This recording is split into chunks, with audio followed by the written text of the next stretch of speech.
നമസ്കാരം,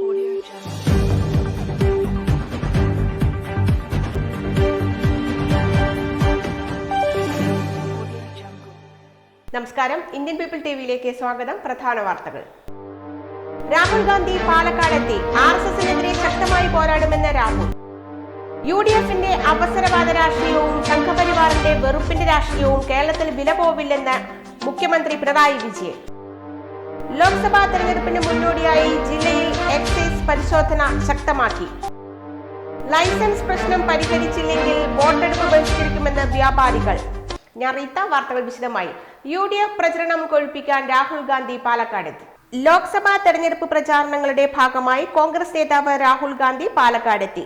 CPM general secretary Sitaram Yechury, polit bureau അംഗം ബൃന്ദ കാരാട്ട് എന്നിവർ ഇന്ന് ജില്ലയിലുണ്ട്. രാഹുൽ ഗാന്ധി കണ്ണൂരിൽ നിന്ന് ഹെലികോപ്റ്ററിൽ പകൽ 2:30 കോട്ട മൈതാനത്ത് എത്തി. തുടർന്ന് 3 മണിക്ക് ചെറിയ കോട്ട മൈതാനത്ത് UDF തെരഞ്ഞെടുപ്പ് കൺവെൻഷൻ അദ്ദേഹം ഉദ്ഘാടനം ചെയ്തു. മുസ്ലിം ലീഗ് സംസ്ഥാന president Sadiq Ali Shihab Thangal, AICC general secretary KC Venugopal, KPCC president K Sudhakaran, acting president MM Hassan, പ്രതിപക്ഷ നേതാവ് VD സതീശൻ, പാലക്കാട്, ആലത്തൂർ, പൊന്നാനി ലോക്സഭാ മണ്ഡലം UDF സ്ഥാനാർത്ഥികളായ VK ശ്രീകണ്ഠൻ, രമ്യ ഹരിദാസ്, അബ്ദുൾ സമദ് സമദാനി എന്നിവരും സംസാരിച്ചു. CPM ശക്തി കേന്ദ്രത്തിൽ കഴിഞ്ഞ തവണ അട്ടിമറി വിജയം കരസ്ഥമാക്കിയ VK ശ്രീകണ്ഠനെ ഇക്കുറിയും വിജയിപ്പിക്കുന്നതിന് വേണ്ടിയാണ് രാഹുൽ ഗാന്ധി എത്തിച്ചേർന്നത്. കണ്ണൂരിലെ തെരഞ്ഞെടുപ്പ് പര്യടന പരിപാടി കഴിഞ്ഞാണ് രാഹുൽ ഗാന്ധി പാലക്കാട് എത്തിയത്. മുഖ്യമന്ത്രിയെ ശക്തമായി കടന്നാക്രമിച്ചാണ് കണ്ണൂരിൽ രാഹുൽ ഗാന്ധി പ്രസംഗിച്ചത്. മുഖ്യമന്ത്രി പിണറായി വിജയനെ കേന്ദ്ര സർക്കാർ ഇതുവരെ ജയിലിൽ ആക്കാത്തത് എന്തുകൊണ്ടാണെന്ന് കോൺഗ്രസ് നേതാവ് രാഹുൽ ഗാന്ധി ചോദിച്ചു. BJPക്കും RSSനുമെതിരെ ശക്തിയുക്തം പോരാടുന്ന ഒരാളാണ് ഞാൻ. അവർ എന്നെ എന്തൊക്കെ ചെയ്താലും ഓരോ ദിവസവും ഞാൻ ആ പോരാട്ടം തുടരുകയാണ്. ആശയപരമായി എനിക്ക് അവരോട് കടുത്ത ഭിന്നതയുണ്ട്. അതുകൊണ്ട് ഓരോ ദിവസവും ഉറക്കമുണരുമ്പോൾ അവരെ എങ്ങനെ അസ്വസ്ഥപ്പെടുത്താമെന്നാണ് എന്റെ ചിന്ത.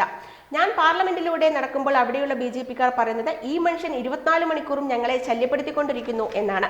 ഇങ്ങനെ അവർക്കെതിരെ പോരാടുമ്പോൾ ഞാൻ അതിന് വലിയ വില കൊടുക്കേണ്ടി വരുന്നുണ്ട്.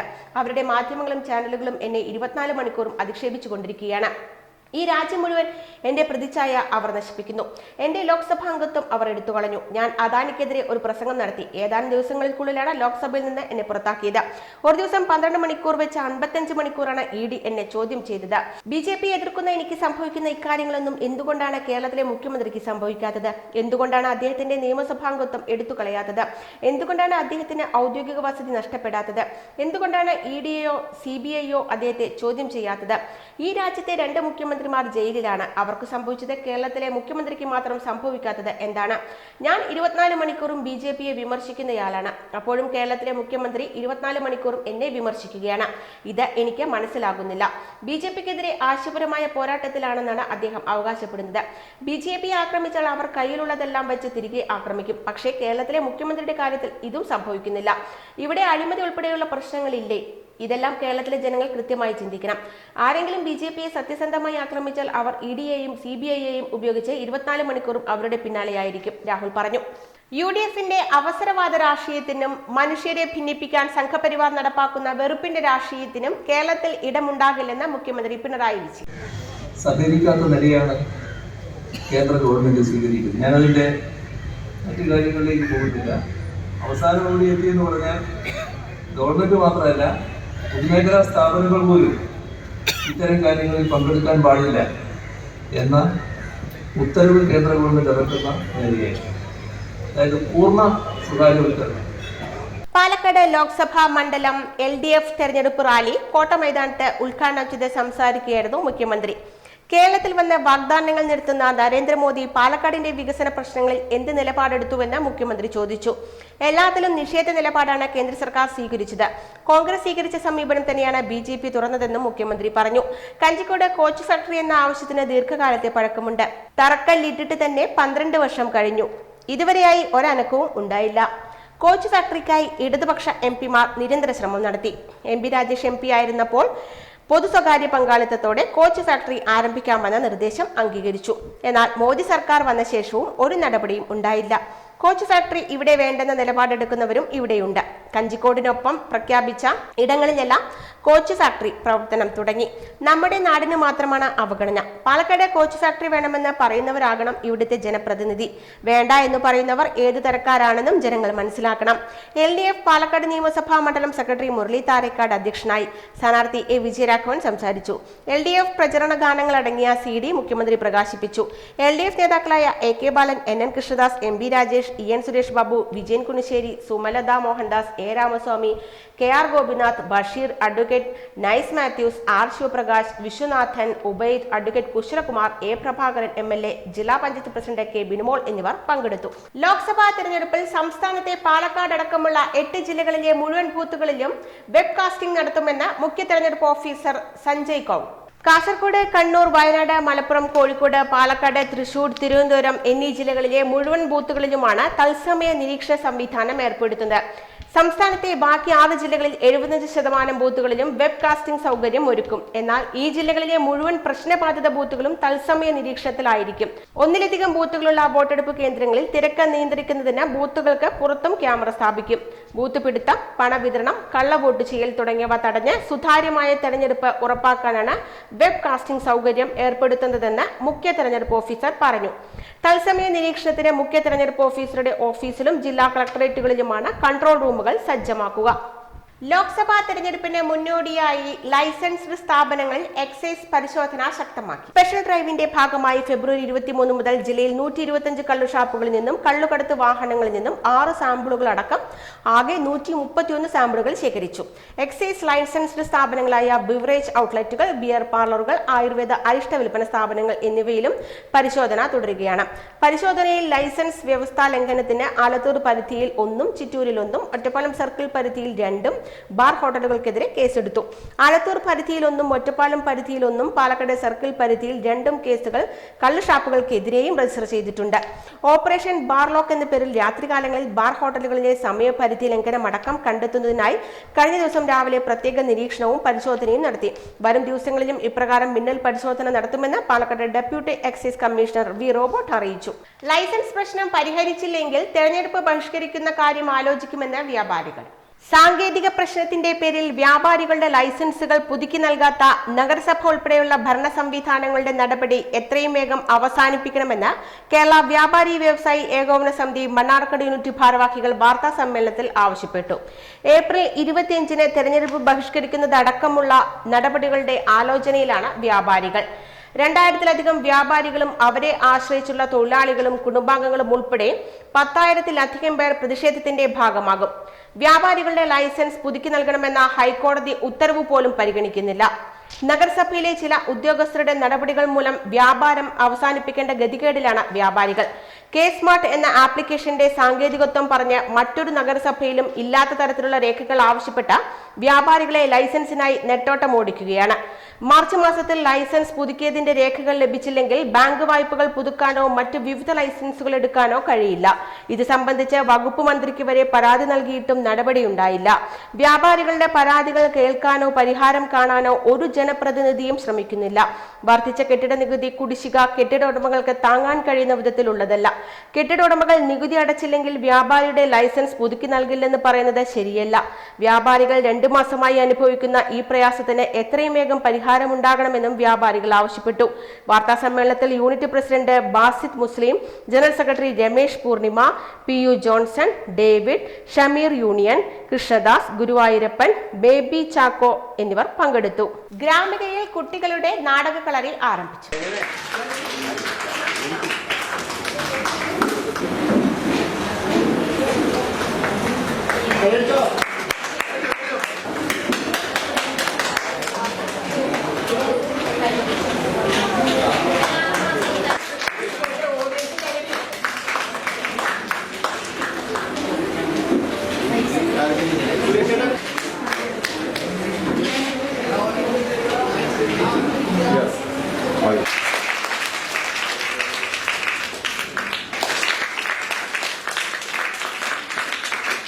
കുഴിക്കാട്ടുശ്ശേരി ഗ്രാമികയിൽ കുട്ടികളുടെ സൗജന്യ നാടക പരിശീലന കളരി പ്രമുഖ ചലച്ചിത്ര നാടക പ്രവർത്തകൻ രാജേഷ് നാരായണൻ ഉദ്ഘാടനം ചെയ്തു. ആളൂർ ഗ്രാമപഞ്ചായത്തും ഗ്രാമികയും ചേർന്നൊരുക്കുന്ന ദേശക്കാഴ്ച കലാ സാംസ്കാരികോത്സവത്തിന്റെ ഭാഗമായി സംഘടിപ്പിക്കുന്ന നാടക ക്യാമ്പിൽ UP ഹൈസ്കൂൾ തലത്തിലെ 55 കുട്ടികളാണ് പങ്കെടുക്കുന്നത്. ആളൂർ ഗ്രാമപഞ്ചായത്ത് പ്രസിഡന്റ് KR ജോജോ അധ്യക്ഷത വഹിച്ചു. സംസ്ഥാന ചലച്ചിത്ര പുരസ്കാര ജേതാക്കളായ ലിജി പ്രദീപ്, മാസ്റ്റർ ഡാവിഞ്ചി എന്നിവർ മുഖ്യാതിഥികളായി. പഞ്ചായത്ത് വൈസ് പ്രസിഡന്റ് രതി സുരേഷ്, അംഗം മിനി പോളി, നാടൻപാട്ട് കലാകാരൻ രമേശ് കരിന്തിലക്കൂട്ടം, ചിത്രകാരൻ സുരേഷ് മുട്ടത്തി, നാടക പ്രവർത്തക Nidhi S Sastri, camp director Saleesh Padmini Subramanian, doctor Vadakkedath Padmanabhan, EK Mohandas എന്നിവർ സംസാരിച്ചു. തുടർന്ന് തൃശൂർ രംഗചേതന നുറുങ്ങു നാടകങ്ങൾ അവതരിപ്പിച്ചു. ക്യാമ്പിൽ രൂപം കൊള്ളുന്ന നാടകം ദേശക്കാഴ്ചയുടെ ഭാഗമായി മെയ് 3-ന് നാടകരാവിൽ അവതരിപ്പിക്കും. ഇടവേള. ട്രിനിറ്റി മിനുങ്ങുന്നു, പാലക്കാട് മിന്നുന്നു. കേരളത്തിലെ ഏറ്റവും വലിയ ഹോൾസെയിൽ ജ്വല്ലറിയായ ട്രിനിറ്റി ഗോൾഡിന്റെ നവീകരിച്ച മെഗാ ഷോറൂം പാലക്കാട് ഫെബ്രുവരി 28 ബുധനാഴ്ച രാവിലെ 10:30 ഉദ്ഘാടനം ചെയ്യപ്പെടുകയാണ്. ഉദ്ഘാടന വേളയിൽ നിങ്ങളോടൊപ്പം ഞങ്ങളും ഉണ്ടാവും. ഉദ്ഘാടനത്തിനോടനുബന്ധിച്ച് നിരവധി സമ്മാനങ്ങളും ഓഫറുകളും നിങ്ങളെ കാത്തിരിക്കുന്നു. 1% മാത്രം മുടക്കി അഡ്വാൻസ് ബുക്കിംഗ്. ഡയമണ്ട് ആഭരണങ്ങൾക്ക് ഫാക്ടറി വിലയ്ക്ക് പുറമെ 50% ഡിസ്കൗണ്ട്. എല്ലാ പർച്ചേസിലും ഉറപ്പായ സമ്മാനങ്ങൾ. Trinity gold, manufacturers and wholesalers, near stadium bus stand, Coimbatore road, Palakkad. അപ്പോൾ ഫെബ്രുവരി 28-ന് പാലക്കാട് ട്രിനിറ്റിയിൽ കാണാം. ഏവർക്കും സ്വാഗതം. അപ്പോ ഇത്രയും മനസ്സിലാക്കിയ സ്ഥിതിക്ക് ഇനി നിങ്ങൾ പറയൂ, ചർമ്മ സംരക്ഷണത്തിനും സൗന്ദര്യത്തിനും ഒരു മാസം എത്ര രൂപ വരെ ചെലവാക്കാം? 45, 60, 120, 25.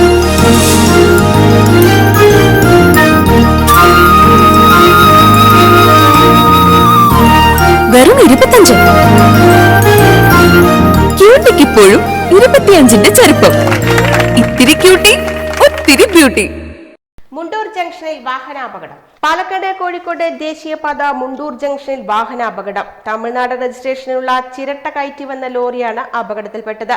പുലർച്ചെ 1:30-നായിരുന്നു അപകടം സംഭവിച്ചത്. അപകടം സംഭവിച്ചതിനെ തുടർന്ന് ലോറിയിൽ നിന്ന് ഡീസലും ഓയിലും ലീക്കായി റോഡിലൂടെ പോകുകയും ഫയർഫോഴ്സ് സ്ഥലത്തെത്തി വേണ്ട നടപടികൾ എടുക്കുകയും ചെയ്തു.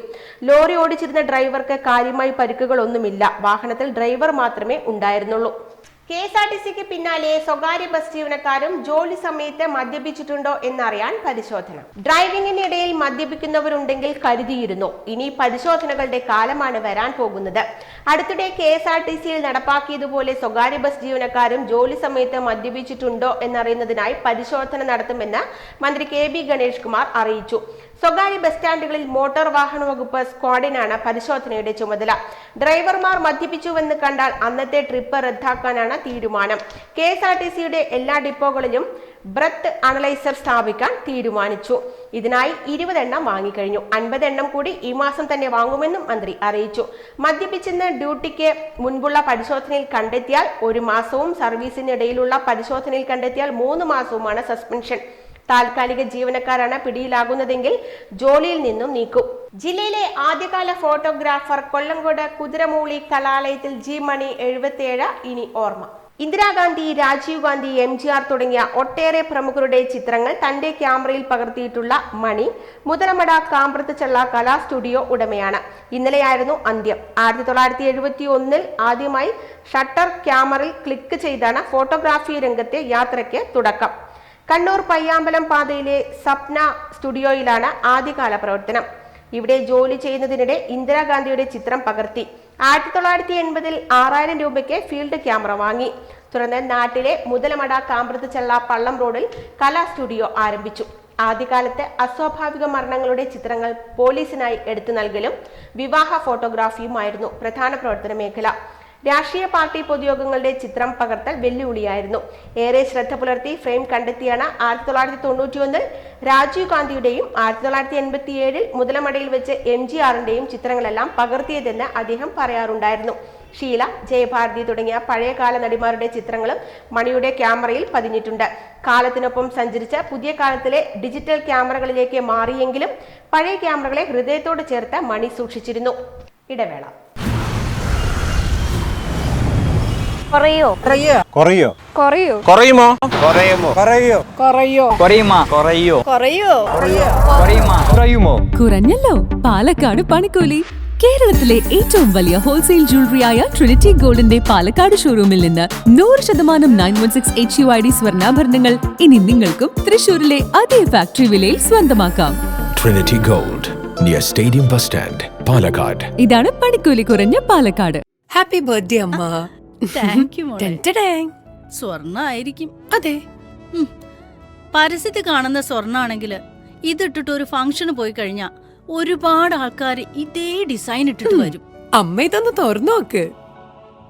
നമ്മുടെ മനസ്സിനിണങ്ങിയ ആഭരണ സങ്കല്പങ്ങൾ അതേപടി ആധുനിക സാങ്കേതികതയോടു കൂടി വിശ്വാസപൂർണമായി ഗുണമേന്മയോടും കൂടി നിർമ്മിച്ചു തരാൻ ആളുകളുണ്ട്. പൂക്കൾ ഇഷ്ടമുള്ള അമ്മയ്ക്ക് ഇഷ്ടപ്പെടുന്ന ഡിസൈൻ. സ്വീറ്റ് അമ്മ. വ്യത്യസ്തമാണ് മറ്റുള്ളവരിൽ നിന്നും. Premdeep jewels, gold and diamonds.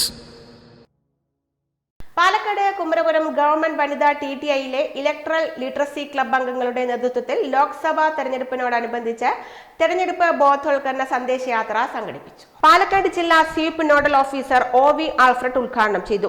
വോട്ടവകാശത്തിന്റെ പ്രാധാന്യം വിളിച്ചോതുന്ന പ്ലക്കാർഡുകളും ഏന്തി അധ്യാപക വിദ്യാർത്ഥികൾ സമീപ പ്രദേശങ്ങളിലെ വീടുകൾ സന്ദർശിച്ചു. പ്രിൻസിപ്പൽ PC കൃഷ്ണൻ, അധ്യാപകരായ T Vijayakrishnan, K സൽമാമോൾ, G Jayalekha തുടങ്ങിയവർ നേതൃത്വം നൽകി. തപാൽ വോട്ടുകൾ ഇന്നു മുതൽ രേഖപ്പെടുത്താം.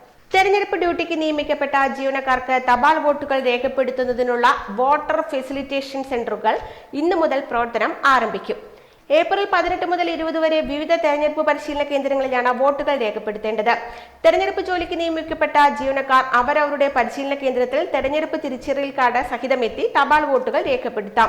കൂടാതെ ഏപ്രിൽ 21 മുതൽ 24 വരെ BEM സ്കൂളിൽ പ്രവർത്തിക്കുന്ന ജില്ലാ ഹെഡ്ക്വാർട്ടേഴ്സ് വോട്ടർ ഫെസിലിറ്റേഷൻ സെന്ററിൽ തെരഞ്ഞെടുപ്പ് ഡ്യൂട്ടിയിലുള്ള ജില്ലയിലെ എല്ലാ ഉദ്യോഗസ്ഥർക്കും വോട്ട് രേഖപ്പെടുത്താവുന്നതാണ്. മണ്ണാർക്കാട് ഫയർ ഡേ വാരാചരണം ജനങ്ങൾക്കിടയിൽ ശ്രദ്ധേയമായി. ദേശീയ അഗ്നിശമന സേന ദിനത്തോടനുബന്ധിച്ച് വിവിധ പരിപാടികൾ മണ്ണാർക്കാട് ഫയർ സ്റ്റേഷനിൽ സംഘടിപ്പിച്ചു. രാവിലെ 9 മണിക്ക് തുടങ്ങിയ റോഡ് ഷോ വട്ടംകുളം ജംഗ്ഷൻ, ചുങ്കം ജംഗ്ഷൻ, കുമരമ്പത്തൂർ ജംഗ്ഷൻ, MES കല്ലടി കോളേജ് വഴി കുന്തിപ്പുഴ ബൈപ്പാസ് ജംഗ്ഷനിൽ എത്തി. ഫയർ സ്റ്റേഷൻ ജീവനക്കാരും സിവിൽ ഡിഫൻസ് ആപത്ത മിത്ര വളണ്ടിയേഴ്സും ചേർന്ന് പൊതുജനങ്ങൾക്കിടയിൽ അഗ്നി പ്രതിരോധ മാർഗങ്ങൾ എങ്ങനെ നടത്തണമെന്ന് കുറിച്ചും വിവിധ അപകടങ്ങൾ സംഭവിക്കുമ്പോൾ നാം എങ്ങനെ അതിനെ പ്രതിരോധിക്കണമെന്നതിനെ കുറിച്ചുമുള്ള ലഘുലേഖകൾ വിതരണം ചെയ്തു. Station officer Sulfis Ibrahim road show ഉദ്ഘാടനം ചെയ്തു. Assistant station officer AK Govindankutty സ്വാഗതം അറിയിച്ചു. Senior fire and rescue officer T Jayarajan road ഷോയിൽ പങ്കെടുക്കുന്നവർക്ക് ആവശ്യമായ നിർദ്ദേശങ്ങൾ നൽകി. ആപത്ത മിത്ര കോർഡിനേറ്റർമാരായ K Sreejesh, V Suresh Kumar, civil defence team leader Muhammad Kasim, Liji Biju, Aapda Mitra team leader Muhammad Shafi എന്നിവർ സംസാരിച്ചു. ഇടവേള. പാലക്കാട് വരുമ്പോ പുതിയ കമ്മൽ വാങ്ങിച്ചരാന്ന് പറഞ്ഞിട്ട് ഒരു ചമ്മലും ഇല്ല അല്ലേ? എന്തിനാ ഒരു കമ്മലാക്കുന്നേ? ഒരു ആഭരണ ഫാക്ടറിയിലേക്ക് എന്നെ കൊണ്ടുപോയേക്കാം. ഇഷ്ടം പോലെ വാങ്ങിച്ചു. ആഭരണ ഫാക്ടറിയോ? എവിടെ? ഇവിടെ പാലക്കാട് തന്നെ. വേഗം റെഡി ആയിക്കോ, പോവാം.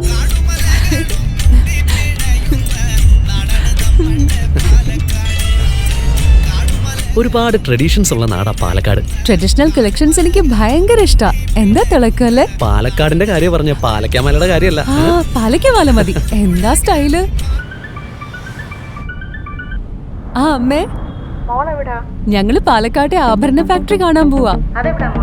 അതമ്മേ, നമ്മുടെ സ്റ്റേഡിയം ബസ് സ്റ്റാൻഡിൽ നിന്ന് സുൽത്താൻപേട്ടിലേക്ക് പോകുമ്പോ ഒരു 50 മീറ്റർ കഴിയുമ്പോ റൈറ്റ് സൈഡിൽ കാണാം.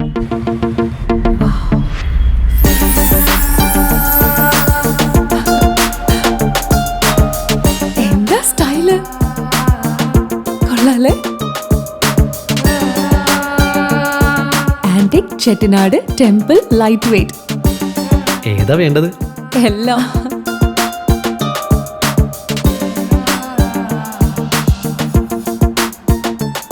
ആഭരണ ഫാക്ടറി സൂപ്പർ അല്ലേ? Trinity super. കേരളത്തിലെ ഏറ്റവും വലിയ ഹോൾസെയിൽ ജ്വല്ലറിയായ ട്രിനിറ്റി ഗോൾഡിന്റെ പാലക്കാട് ഷോറൂമിൽ നിന്ന് 100% 916 HUID സ്വർണ്ണാഭരണങ്ങൾ ഇനി നിങ്ങൾക്കും തൃശൂരിലെ അതേ ഫാക്ടറി വിലയിൽ സ്വന്തമാക്കാം. Trinity Gold, near Stadium Bus Stand, Palakkad. ആലിയാറിൽ നിന്നുള്ള ജലവിതരണം കുറഞ്ഞതോടെ അടിയന്തരമായി ഇടപെട്ട് കേരളം. ഇന്നലെ രാവിലെ സെക്കൻഡിൽ 104 ഘനയടി തോതിൽ ചിറ്റൂർ പുഴയിലേക്ക് ജലം ലഭിച്ചിരുന്നെങ്കിലും പിന്നീടത് 87 ക്യൂസെക്സ് ആയി കുറഞ്ഞു. ഇതോടെ മന്ത്രി കെ കൃഷ്ണൻകുട്ടി ചീഫ് സെക്രട്ടറിയുമായി ബന്ധപ്പെട്ട് അടിയന്തര നടപടിക്ക് നിർദ്ദേശിച്ചു. സെക്കൻഡിൽ 150 ഘനയടി തോതിലെങ്കിലും വെള്ളം നേടിയെടുക്കാനാണ് നിർദ്ദേശം. Kerala chief secretary Tamil Nadu chief സെക്രട്ടറിയുമായി ബന്ധപ്പെട്ട് കൂടുതൽ ജലം നേടിയെടുക്കാൻ ശ്രമം തുടങ്ങിയിട്ടുണ്ട്. സെക്കൻഡിൽ 150 ഘനയടി തോതിലെങ്കിലും ജലം ലഭിച്ചാൽ മാത്രമേ ചിറ്റൂർ പുഴ ഭാരതപ്പുഴകളിലെ ശുദ്ധജല പദ്ധതികൾ പ്രവർത്തിപ്പിക്കാനാകൂ. മെയ് അവസാനം വരെ ഇതേ തോതിൽ ജലം ലഭിക്കേണ്ടതുണ്ട്. അതേസമയം വേനൽ കൂടുതൽ കടക്കുകയും വേനൽമഴ ലഭിക്കാതിരിക്കുകയും ചെയ്യുന്ന സാഹചര്യത്തിൽ പറമ്പിക്കുളം മാളിയാർ ഡാമുകളിൽ ഉൾപ്പെടെ ജലനിരപ്പ് കുറഞ്ഞു വരികയാണ്. ഇത് കേരളത്തെയും കടുത്ത ആശങ്കയിലാക്കുന്നുണ്ട്. 2-3 ശക്തമായ വേനൽമഴ ലഭിച്ചാൽ മാത്രമേ പുഴകളിൽ നേരിയ തോതിലെങ്കിലും ജലമൊഴുക്ക് ഉണ്ടാകൂ. പാലക്കാട് ഇതുവരെ ഒരു തവണ മാത്രമാണ് കാര്യമായ വേനൽമഴ ലഭിച്ചത്. ഇതിനിടെ ജലം എത്താത്തതിനാൽ ഞാവളം കടവ് തടയണയിൽ നിന്നുള്ള പമ്പിംഗ് പുനരാരംഭിക്കാൻ സാധിച്ചിട്ടില്ല. മുകളിലുള്ള തടയണകൾ തുറന്ന് ഞാവളം കടവിൽ ജലം എത്തിക്കാൻ ശ്രമം തുടരുകയാണ്. ഇതിനിടെയുള്ള ആളിയാർ ജലവിതരണത്തിലെ ഏറ്റക്കുറച്ചിലുകൾ ആശങ്ക വർദ്ധിപ്പിക്കുന്നുണ്ട്. കുഴൽമന്ദം വിഷുവേലക്കിടെ ആനയിടഞ്ഞു. ആനപ്പുറത്ത് തിടമ്പേറ്റിയ 2 പേർ അത്ഭുതകരമായി രക്ഷപ്പെട്ടു. കുഴൽമന്ദം ശ്രീ കാളിമുത്തി ഭഗവതി വിഷുവേലയോടനുബന്ധിച്ച് ആലിങ്കൽ ദേശത്തിനു വേണ്ടി അണിനിരുന്ന കൊല്ലം തടത്താവിള ശിവൻ എന്ന ആനയാണ് ഇടഞ്ഞത്. ആലിങ്കലിൽ നിന്നും ആരംഭിച്ച എഴുന്നള്ളത്ത് കുഴൽമന്ദം പുൽപ്പൂരമന്ദത്ത് എത്തിയപ്പോഴാണ് ആന ഇടഞ്ഞത്. ബുധനാഴ്ച വൈകിട്ട് 6-നാണ് സംഭവം. ഡിജെയുടെ അമിതമായ ശബ്ദത്തെ തുടർന്നാണ് ആന ഇടയാൻ കാരണമെന്ന് പാപ്പാന്മാർ പറഞ്ഞു. ആനപ്പുറത്തെ തിടമ്പേറ്റിയ പല്ലശ്ശന സ്വദേശികളായ കണ്ണൻ 26, സുരേന്ദ്രൻ 24 എന്നിവർ അത്ഭുതകരമായി രക്ഷപ്പെട്ടു. കുഴൽമന്ദം പോലീസിന്റെയും വേല കമ്മിറ്റി ഭാരവാഹികളുടെയും സമയോചിതമായ ഇടപെടലിനെ തുടർന്നാണ് വലിയ ഒരു അപകടം ഒഴിവായത്. നീണ്ട 2 മണിക്കൂർ പരിശ്രമത്തിനൊടുവിൽ പുൽപ്പൂരമന്ദത്ത് വെച്ച് ആനപ്പാപ്പന്മാരുടെ സംയോജിതമായ ഇടപെടലിനെ തുടർന്ന് തൊട്ടടുത്തുള്ള വളപ്പിലേക്ക് കയറ്റിവിട്ടു. ഇത് വലിയൊരു അപകടം ഒഴിവാക്കാൻ കാരണമായി. ആ വളപ്പിൽ വെച്ചാണ് ആനപ്പാപ്പാന്മാർ ആനയെ തളച്ച് ലോറിയിൽ കയറ്റിയത്. സോഷ്യൽ ഫോറസ്റ്റ് ഡിവിഷനിലെ Palakkad section forest officer V Mohan ചന്ദ്രന്റെ നേതൃത്വത്തിൽ സംഘം സ്ഥലത്ത് എത്തിയിരുന്നു. പ്രധാന വാർത്തകൾ ഒരിക്കൽ കൂടി. രാഹുൽ ഗാന്ധി പാലക്കാടെത്തി. RSSനെതിരെ ശക്തമായി പോരാടുമെന്ന് രാഹുൽ. UDFന്റെ അവസരവാദ രാഷ്ട്രീയവും സംഘപരിവാറിന്റെ വെറുപ്പിന്റെ രാഷ്ട്രീയവും കേരളത്തിൽ വില പോവില്ലെന്ന് മുഖ്യമന്ത്രി പിണറായി വിജയൻ. ലോക്സഭാ തെരഞ്ഞെടുപ്പിന് മുന്നോടിയായി ജില്ലയിൽ എക്സൈസ് പരിശോധന ശക്തമാക്കി. ലൈസൻസ് പ്രശ്നം പരിഹരിച്ചില്ലെങ്കിൽ വോട്ടെടുപ്പ് ബഹിഷ്കരിക്കുമെന്ന് വ്യാപാരികൾ. വാർത്തകൾ കഴിഞ്ഞു. നമസ്കാരം.